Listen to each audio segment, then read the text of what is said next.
नमस्कार बच्चों। Welcome back to my YouTube channel base of education Mantra. प्यारे बच्चों, आज हम करने वाले हैं शिक्षा निदेशालय राष्ट्रीय राजधानी क्षेत्र दिल्ली की तरफ से दी गए क्लास 9 के सैंपल पेपर को। ठीक है, यह सैंपल पेपर नंबर फर्स्ट है। ठीक है, इसके बाद हम सैंपल नंबर 2 को करेंगे। ठीक है, और इसके आंसर को भी हम देखने वाले हैं। ठीक है, तो जैसा कि आप सभी को पता है, क्लास 9 में जो है 3 घंटे का पेपर होता है और 80 नंबर के क्वेश्चन पूछे जाते हैं। ठीक है, तो यहाँ पर सामान्य निर्देश दिया गया है कि जो आपका पेपर है वो 6 खंडों में विभाजित होगा। क ख ग घ अंगे और च। अब कुल प्रश्न कितने 37 क्वेश्चन पूछे जाएंगे और सभी प्रश्न करने अनिवार्य है। ठीक है, आप सभी को पता है कि खंड क में प्रश्न संख्या 1 से 20 तक जो है प्रत्येक अंक 1 अंक के क्वेश्चन होंगे। एमसीक्यू यानी कि बहुविकल्पित प्रश्न पूछे जाएंगे। ठीक है, खंड ख में क्वेश्चन नंबर 21 से 24 तक अति लघुत्तरी यानी कि वेरी शॉर्ट क्वेश्चन पूछे जाएंगे जो 2 नंबर के होंगे। ठीक है, और प्रत्येक जो प्रश्न का जो है 40 शब्दों में आंसर आपको लिखना होगा। ठीक है, खंड ग में आपके 25 नंबर क्वेश्चन से 29 से लघुत्तरी यानी कि शॉर्ट क्वेश्चन पूछे जाएंगे जो 3 नंबर वाले क्वेश्चन होंगे। ठीक है, और खंड घ में आपके क्या है 30 क्वेश्चन से 33 क्वेश्चन यानी कि लॉन्ग क्वेश्चन पूछे जाएंगे जो 5 अंक के क्वेश्चन पूछे जाएंगे। ठीक है, खंड अंगे में आपको क्या क्वेश्चन नंबर 34 से 36 तक केस स्टडी यानी कि पैराग्राफ पे आधारित क्वेश्चन पूछे जाएंगे। ठीक है, और टोटल 4 अंक के होंगे। ठीक है, यानी कि 4 अंक के क्वेश्चन होंगे, 3 क्वेश्चन पूछे जाएंगे 4-4 अंक के। ठीक है, और लास्ट में आपको क्या 37 क्वेश्चन में जो आपका मानचित्र के क्वेश्चन होंगे जो 5 अंक के होंगे। ठीक है, आप सभी को पता है कि 2 नंबर जो आपके इतिहास से पूछे जाते हैं और 3 नंबर आपके भूगोल से पूछे जाते हैं। ठीक है, ये आपका इंस्ट्रक्शन था, सामान्य निर्देश। तो चलिए अब सीधे क्वेश्चन को करते हैं। ठीक है, प्लीज़ वीडियो को लाइक शेयर और चैनल पर पहली बार विजिट कर रहे हैं तो इसी प्रकार से अपनी तैयारी करने के लिए चैनल को सब्सक्राइब कर लीजिएगा। ठीक है, क्योंकि हम इसमें क्या है सैंपल पेपर में इसके आंसर को भी करने वाले हैं। ठीक है, चलिए देखते हैं। प्यारे बच्चों, पहला क्वेश्चन यहाँ पर दिया गया है बहुविकल्पीय खंड क से है। ठीक है, कि फ्रांसीसी क्रांति के समय फ्रांस का राजा कौन था। तो इसमें से आप सभी जानते हैं कि फ्रांसीसी क्रांति के समय जो फ्रांस का राजा था वह लुई 16वां था, यानी कि ऑप्शन बी यहाँ पर राइट हो जाएगा। ठीक है, लुई 16वां किस राजवंश का शासक था, तो बुर्बो राजवंश का शासक था, ये भी आपको पता होना चाहिए। ठीक है, सेकेंड क्वेश्चन क्या कर रहा है यहाँ पर कि निम्नलिखित में से कौन लोकतंत्र की विशेषता नहीं है। तो प्यारे बच्चों, आपको बताना है कि कौन सी विशेषता नहीं है। ठीक है, पहला ऑप्शन यहाँ पर दे रखा है स्वतंत्र और निष्पक्ष चुनाव, ये विशेषता है। एक ही व्यक्ति द्वारा शासन, ये गलत है बच्चों। ठीक है, अल्पसंख्यकों के अधिकारों का सम्मान, बिल्कुल राइट है।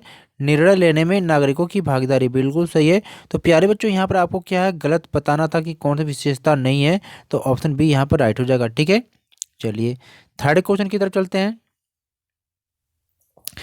क्वेश्चन थर्ड में आपसे पूछा जा रहा है कि भारतीय संविधान में कौन सा मौलिक अधिकार कानून के समक्ष समानता को सुनिश्चित करता है। यानी आपको इन चारों में से आपको बताना कि वह कौन सा मौलिक अधिकार है जो समानता को सुनिश्चित करता है। ठीक है, तो आप सभी को मालूम होना चाहिए कि यहाँ पे क्या समानता का जो अधिकार है ये समानता को सूचित करता है। ठीक है, क्योंकि कानून के समक्ष समानता के जो अधिकार को है अनुच्छेद 14 में कहा गया है। ठीक है, तो इसलिए ऑप्शन बी यहाँ पर राइट हो जाएगा। ठीक है बच्चों, क्वेश्चन नंबर 4 है कि भारतीय संसद का ऊपरी सदन कौन सा, यानी कि सर्वोच्च सदन कौन सा।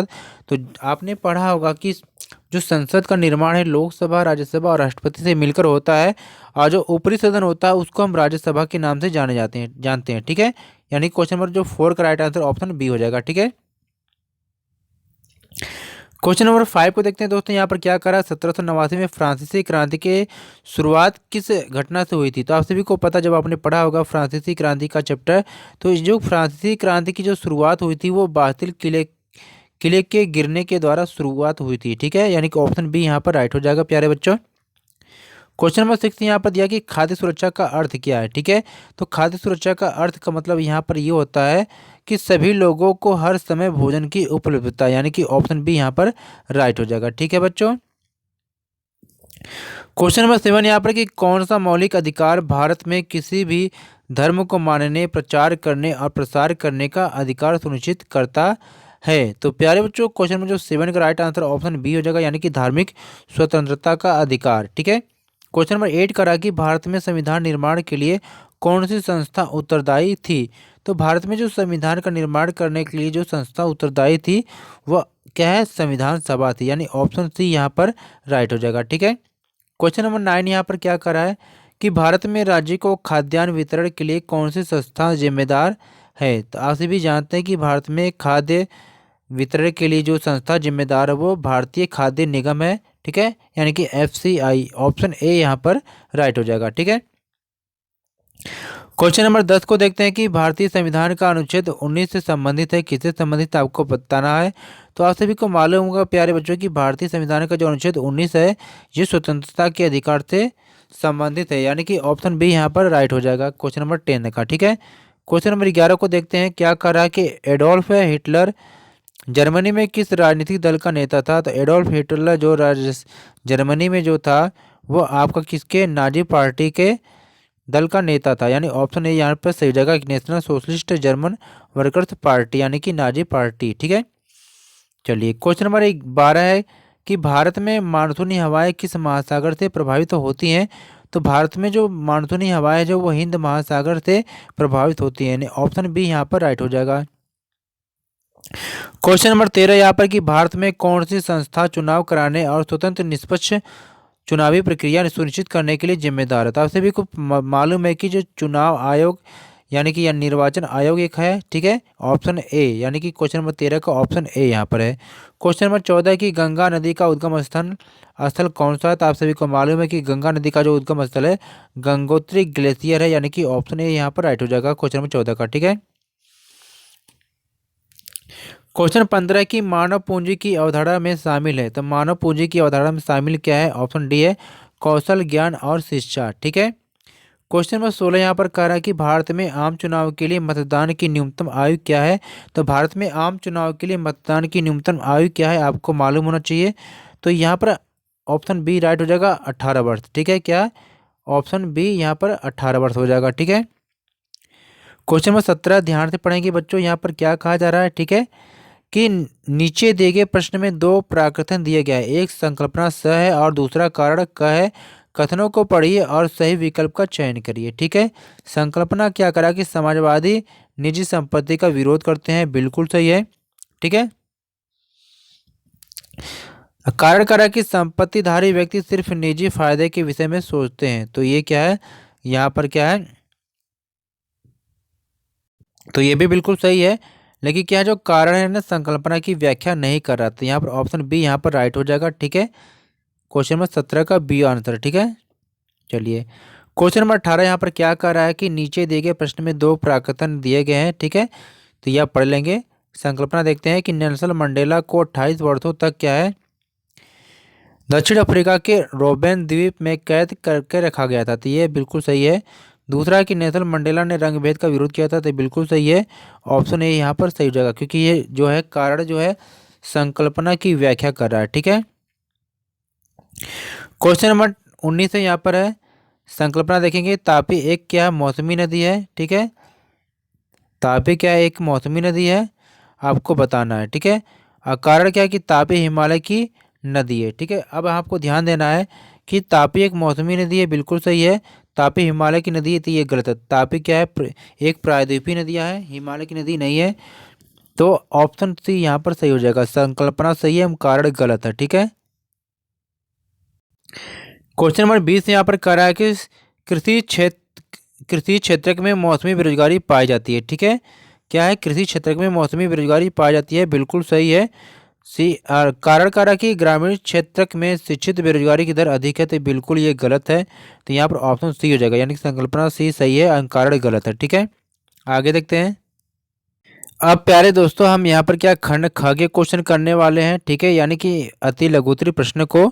ठीक है, अब इसमें क्वेश्चन नंबर हम क्या 21 को देखेंगे और अथवा वाले क्वेश्चन को देखेंगे, फिर 22 क्वेश्चन को देखेंगे, 23 क्वेश्चन को और 24 क्वेश्चन को देखेंगे। ठीक है, तो चलिए इसके आंसर को हम देखते हैं। ठीक है बच्चों, तो प्लीज़ वीडियो को लाइक शेयर ज़रूर कर दीजिएगा और चैनल पर पहली बार विजिट करें तो चैनल को सब्सक्राइब कर लीजिएगा, क्योंकि हमारे चैनल पर आपके क्लास से संबंधित बहुत सारे मटेरियल अपलोड किया जाएगा। ठीक है, तो प्यारे बच्चों यहाँ पर क्या है खंड ख के प्रश्नों को हम कर रहे थे, जो 2 अंक वाले प्रश्न थे।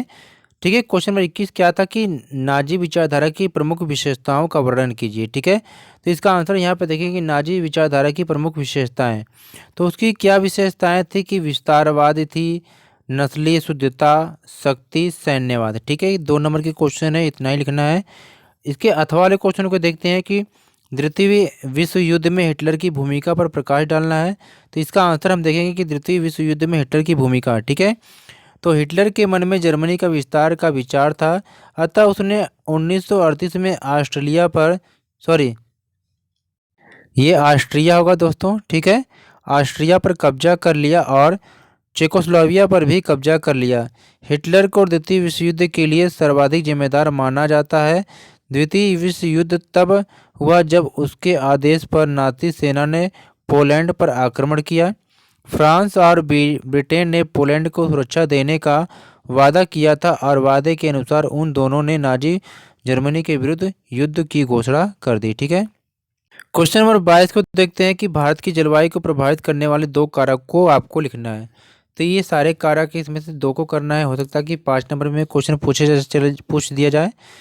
तो भारत की जलवायु को प्रभावित करने वाले कारक, पहला अक्षांश है, दूसरा महासागरीय धाराएं, तीसरा समुद्र से दूरी, चौथा वायुदाब एवं पवन तंत्र, अगला है ऊंचाई, अगला है उच्चावच, ठीक है। कोई भी 2 लिख सकते हैं आप, ठीक है। 23 क्वेश्चन यहाँ पर, निर्धनता रेखा को परिभाषित करें एवं निर्धनता को मापने में इसके महत्व को समझाएं, ठीक है। तो चलिए निर्धनता की परिभाषा देखते हैं कि निर्धनता रेखा आय अथवा उपभोग के न्यूनतम स्तर को निर्धनता रेखा कहा जाता है, ठीक है।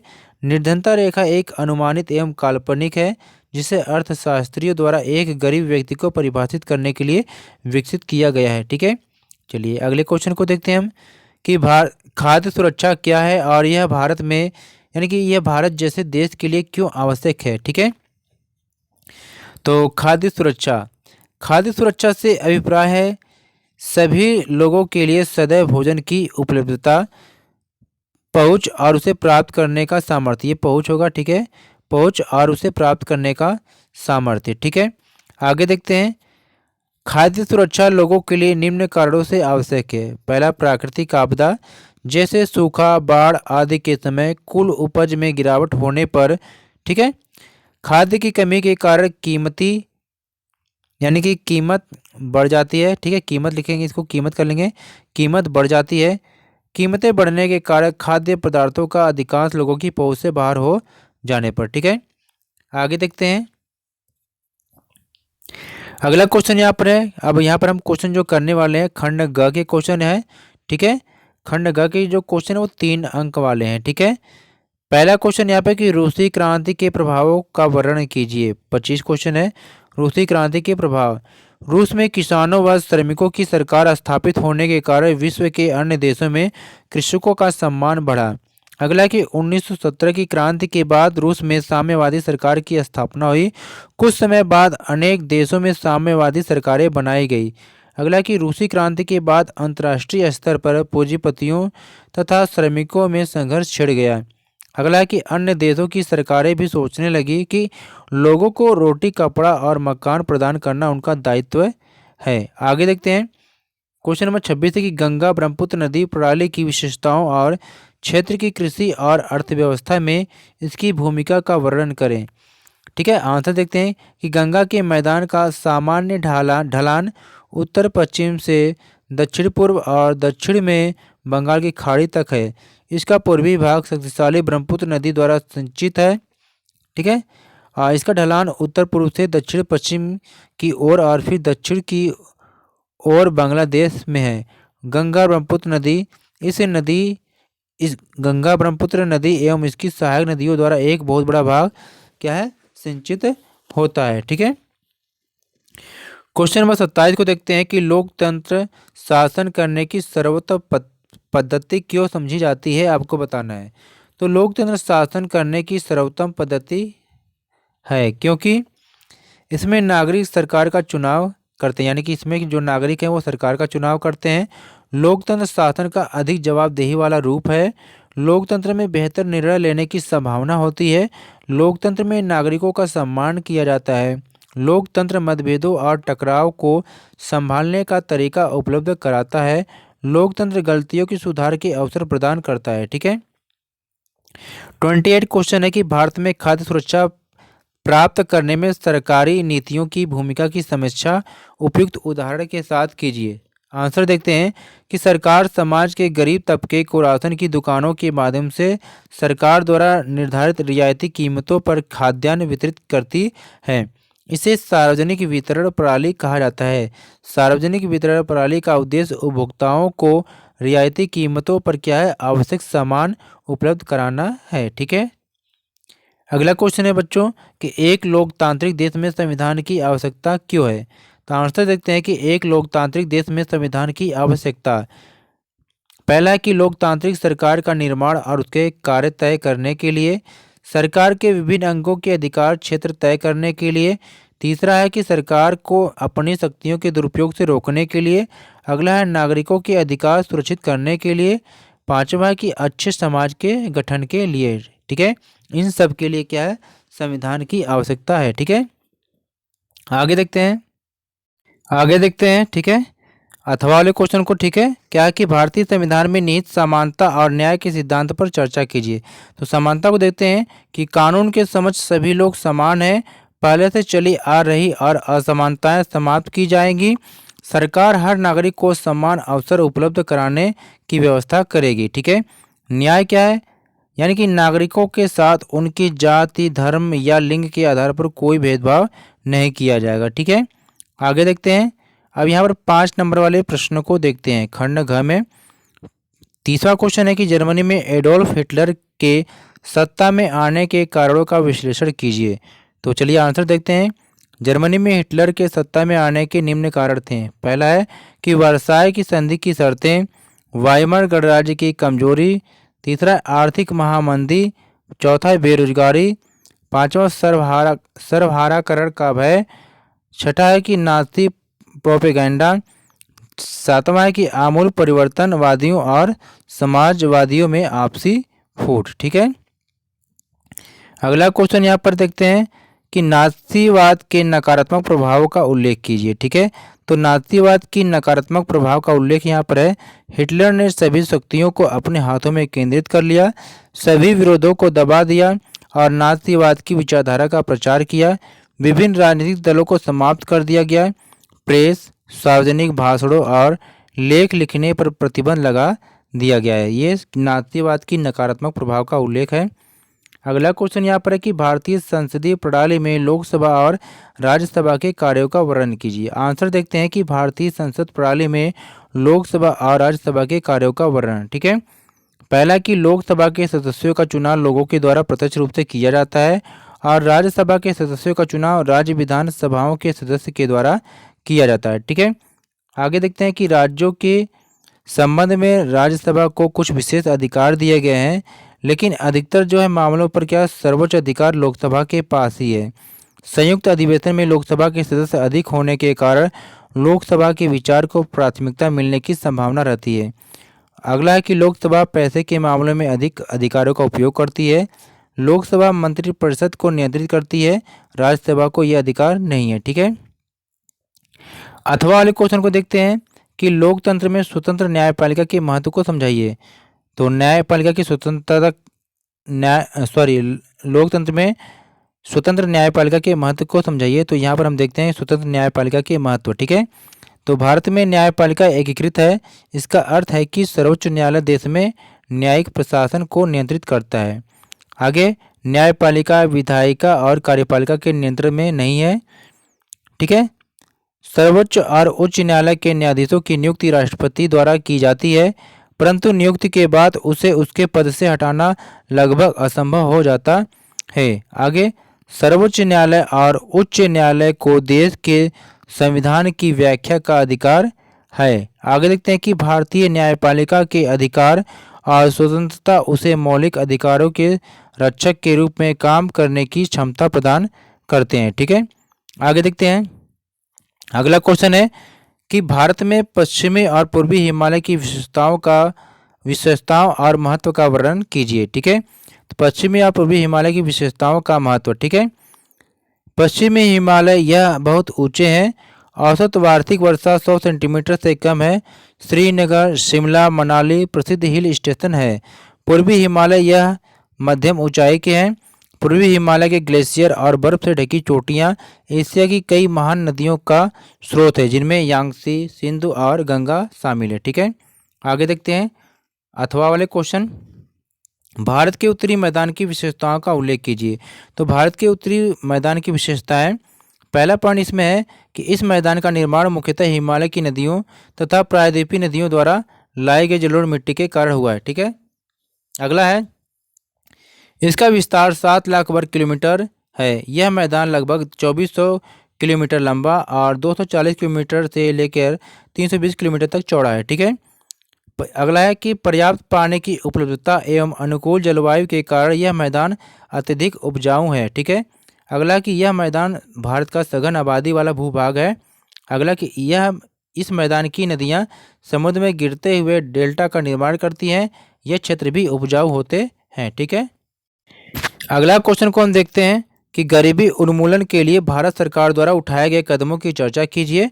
गरीबों के स्तर को कम करने में ये उपाय कितने प्रभावी रहे हैं। ठीक है, आंसर है कि गरीबी उन्मूलन के लिए भारत सरकार द्वारा उठाए गए कदम, तो भारत सरकार ने बहुत ही कदम ऐसे उठाए हैं कि जिससे क्या है गरीबी में सुधार किया जा सकता है। बहुत सारी योजनाएं चलाई हैं, जिनमें से एक है कि महात्मा गांधी राष्ट्रीय ग्रामीण रोजगार गारंटी अधिनियम 2005 में आया था। क्या कहा गया था कि इस योजना में ग्रामीण क्षेत्रों में एक वर्ष में कम से कम 100 दिनों के लिए रोजगार की गारंटी दी गई है और 1/3 रोजगार महिलाओं के लिए सुरक्षित है। अगला क्या बताया गया है कि प्रधानमंत्री रोजगार योजना यानी कि 1993 में आया था। इस कार्यक्रम का उद्देश्य ग्रामीण क्षेत्रों और छोटे शहरों में शिक्षित बेरोजगार युवाओं के लिए स्वरोजगार के अवसर सृजन करना है। ठीक है, अगला है ग्रामीण रोजगार सृजन कार्यक्रम 1995 में। इसमें क्या कहा गया है कि इसका उद्देश्य ग्रामीण क्षेत्रों व छोटे शहरों में स्वरोजगार के अवसर सृजित करना है। ठीक है, आगे देखते हैं स्वर्ण जयंती ग्रामोदय योजना 1999 आई थी। इसमें क्या कहा गया कि इस कार्यक्रम का उद्देश्य सहायता प्राप्त निर्धन परिवारों को स्व सहायता समूह से संगठित कर बैंक ऋण और सरकारी सहायकी के संयोजन द्वारा निर्धनता रेखा से ऊपर लाना है। ठीक है, आगे क्या कि प्रधानमंत्री ग्रामोदय योजना 2000 में आई थी। इसके अंतर्गत प्राथमिक स्वास्थ्य, प्राथमिक शिक्षा, ग्रामीण आश्रय, ग्रामीण पेयजल और ग्रामीण विद्युतीकरण जैसी मूल सुविधाओं के लिए राज्य को अतिरिक्त केंद्रीय सहायता प्रदान की जाती है। ठीक है, आगे देखते हैं सरकार द्वारा उठाए गए गरीबी उन्मूलन कार्यक्रमों का प्रभाव।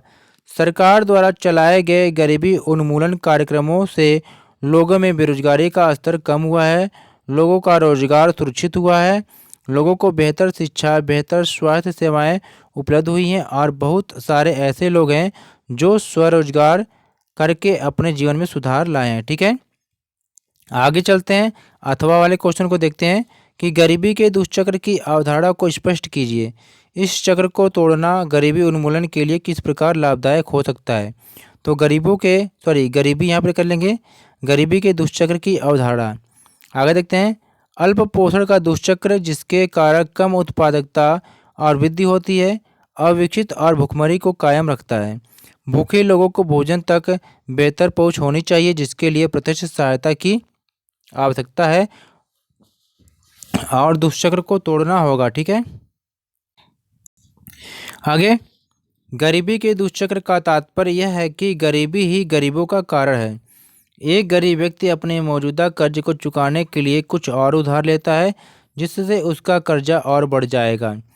इसके अलावा उस पर ब्याज भुगतान का दायित्व आएगा और इससे उसके कर्ज की कुल राशि में भी वृद्धि होगी। ठीक है, आगे देखेंगे गरीबी दुष्चक्र को तोड़ना निम्न प्रकार से लाभदायक हो सकता है। आगे देखते हैं कि गरीबी उन्मूलन हमेशा चलने वाली एक गतिशील प्रक्रिया है। ठीक है, एक गतिशील प्रक्रिया है, अतः विकास के साथ साथ निर्धनता की परिभाषा भी अवश्य बदलेगी। आय के संदर्भ में न्यूनतम आवश्यक आय उपलब्ध हो जाएगी, सभी को बेहतर स्वास्थ्य सेवाएं प्राप्त होंगी, शिक्षा के क्षेत्र में प्रगति होगी, रोजगार सुरक्षा सुलभ होगी।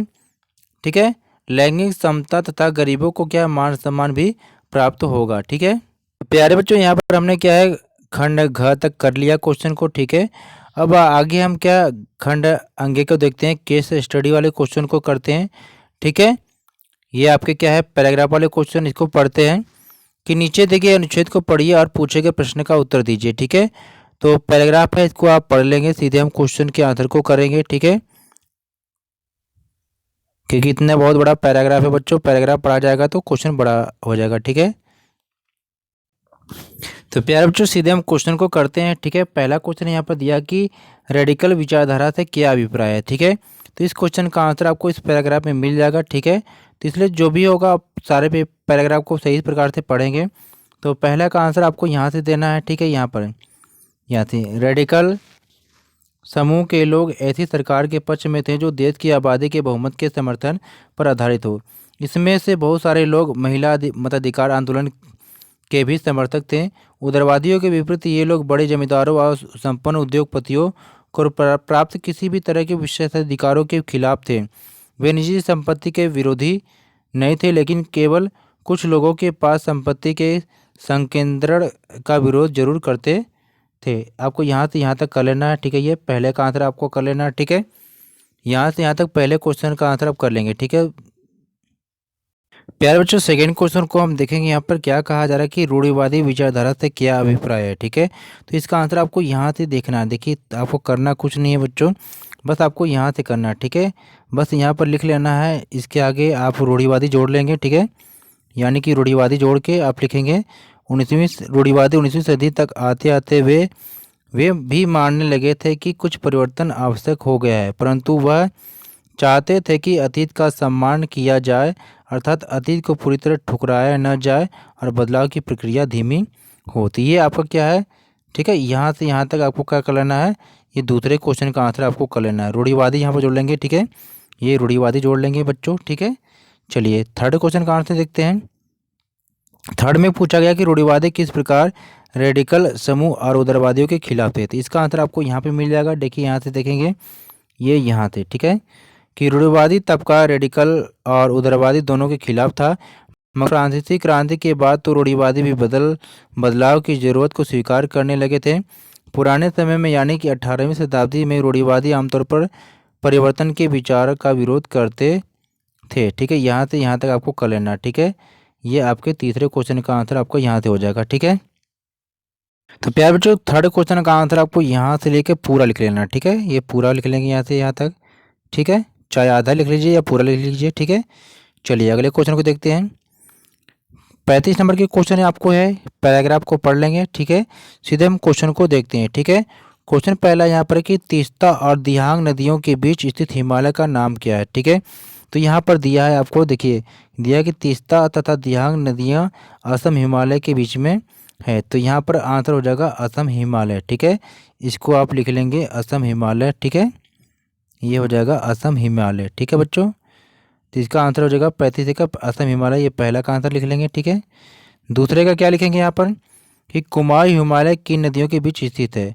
तो देखिए, कुमाई हिमालय किन नदियों के बीच में स्थित है, आपको इसका आंसर आपको यहीं से मिल जाएगा। ठीक है, ये यहाँ पर देखिए दिया है ना कि सतलुज और काली नदियों के बीच स्थित हिमालय के भाग को क्या कहते हैं, कुमाई हिमालय के नाम से जानते हैं। तो ये आपका क्या है, दूसरे क्वेश्चन का आंसर आपको यहाँ से हो जाएगा। ठीक है बच्चों, चलिए आगे तीसरे क्वेश्चन को देखते हैं। क्या कहा कि सतलुज एवं सिंधु नदियों के बीच स्थित हिमालय का वर्णन कीजिए। तो इसका आंसर देखेंगे। देखिए, इसका आंसर यहाँ से हो जाएगा कि यहाँ से देखिए दिया है ना कि सतलुज एवं सिंधु के बीच स्थित हिमालय के भाग को पंजाब हिमालय के नाम से जाना जाता है, लेकिन पश्चिम से पूर्व तक क्रमशः इसे कश्मीर तथा हिमाचल हिमालय के नाम से भी जाना जाता है। तो इसको यहाँ से यहाँ तक कर लेंगे, ये तीसरे क्वेश्चन का आंसर आपको यहाँ से मिल जाएगा। ठीक है, चलिए अगले पैराग्राफ को देखते हैं। इस पैराग्राफ को पढ़ लेंगे आप। ठीक है, इसके आंसर को सीधे हम देखते हैं। क्या कहा जा रहा है कि कृषि क्षेत्र में रोजगार के अवसर कैसे सृजित हुए हैं। ठीक है, तो आपको यहाँ पर बताना है। ठीक है, तो इसमें दिया है कि सिंचाई और हरित क्रांति के प्रसार से कृषि क्षेत्र में रोजगार के अनेक अवसर सृजित हुए हैं। ठीक है, तो इसका यहाँ से लेकर यहाँ तक आपको पहले क्वेश्चन का आंसर आपको यहाँ से मिल जाएगा। ठीक है, दूसरा आपसे पूछा जा रहा है कि हरित क्रांति के प्रभाव को वर्णन कीजिए। तो देखिए, आपको यहाँ से मिल जाएगा हरित क्रांति के प्रभाव के बारे में। ठीक है, दूसरा क्वेश्चन है कि हरित क्रांति के प्रभाव को वर्णन कीजिए। तो यहाँ से आपको लिख लेना है कि शुरू से लेके आपको क्या करना है कि सिंचाई और हरित क्रांति के प्रसार से कृषि क्षेत्र में रोजगार के अनेक अवसर सृजित हुए हैं, लेकिन इनका प्रभाव भारत के कुछ भागों तक ही सीमित है। ठीक है, तो इसको यहाँ से यहाँ तक दूसरे क्वेश्चन के आंसर में आप लिख लेंगे। ठीक है, आगे देखते हैं और इसमें कुछ आप जोड़ भी लेंगे। ठीक है, क्या जोड़ लेंगे कि हरित क्रांति के द्वारा क्या है, लोग क्या है अपने फसलों में आत्मनिर्भर हुए हैं और गेहूं की फसल को सबसे ज़्यादा लाभ मिला है, ठीक है। और लोग हाइब्रिड बीज का यूज भी किए हैं, यानी कि इससे उत्पादन बढ़ा है, ठीक है। ये सब आप जोड़ लेंगे, ठीक है। चलिए आगे देखते हैं। तीसरा क्वेश्चन यहाँ पर है कि निर्धनता दूर करने हेतु कोई दो उपाय, ठीक है। तो इसका आंसर आप लिख सकते हैं, ठीक है, कि औद्योगिकरण पर अधिक जोर दिया जाए, शिक्षा के द्वारा, ठीक है, कृषि क्षेत्र में प्रगति करके और जनसंख्या को नियंत्रित करके, ठीक है।